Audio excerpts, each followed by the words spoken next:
জীৱনত কিয় কঠোৰ পৰিশ্ৰম দৰকাৰী, কিয় গুৰুত্বপূৰ্ণ কঠোৰ পৰিশ্ৰম, সদায় কিয় শ্বৰ্টকাট কাম নকৰে, সদায় কিয় শ্বৰ্টকাটৰ মূল্য নোহোৱা হৈ যায়, কিয় কঠোৰ পৰিশ্ৰমৰ মূল্য আছে। কাৰণ কঠোৰ পৰিশ্ৰমে মানুহক এনেকুৱা দৃঢ় আৰু শক্তিশালী কৰি তোলে যে যিকোনো প্ৰত্যাহ্বানৰ সন্মুখীন হ'ব পৰাকৈ শক্তিশালী কৰি তোলে।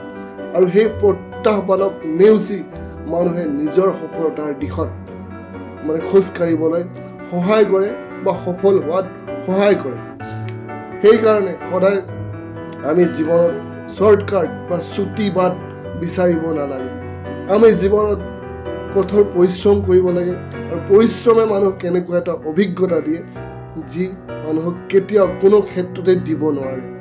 আৰু শেষত এই পৰিশ্ৰমে মানুহক এটা আনন্দ দিয়ে যেতিয়া মানুহে সফলতা প্ৰাপ্তি লাভ কৰে। গতিকে আপুনি পৰিশ্ৰম কৰিবলৈ সাজু হওক। ধন্যবাদ।